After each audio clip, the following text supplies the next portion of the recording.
Several things. One, I had a friend who was hurt by someone in the movement, who dated multiple people in the movement, and I think that there was no clearly defined way of talking about the hurt feelings or talking about what love means in the movement when there's like a handful of eligible, quote unquote, straight men in the movement, and they get all kind of male privilege in the movement, and so there's no way there's no accountability. And so she was hurt, and I wanted to have an open discussion about it because I felt like her dealing with it alone was unfair.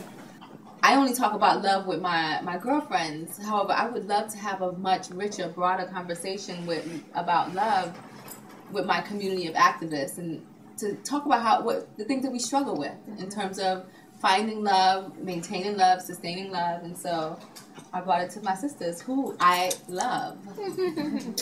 I wanted to talk about this because I think we really struggle to find love that challenges us in good ways, and that we let pieces of ourself go in relationships that we might not normally let go of in our activist community. Or I want to find that. I want all of my friends to find that. I want all the people that I'm organizing with to find that, because if we can, then that only makes us stronger, and we don't want to enact the things that we're pushing against.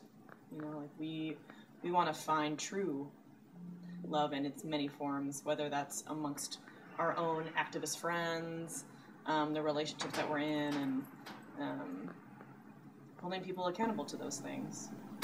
For me, there's a few reasons why. So first, when I think about why we sort of came together, I think about, similar to the way Kalima said, providing support to somebody who was in a relationship with somebody that was incredibly violent. Both of them were movement people. There was an age difference between them. They were different genders. There was a lot of dynamics.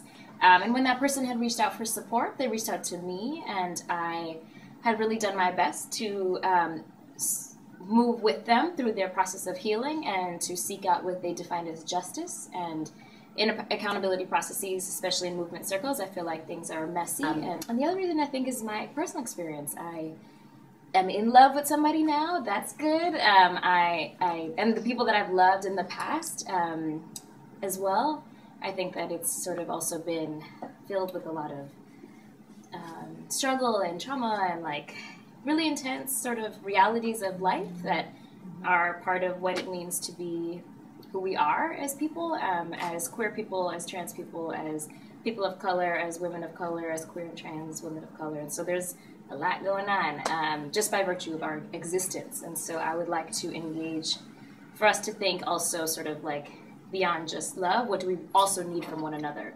And can we act in ways in which our relationships are also true and authentic friendships, and that we have each other's backs, and that our friendships are also places for love as well. So.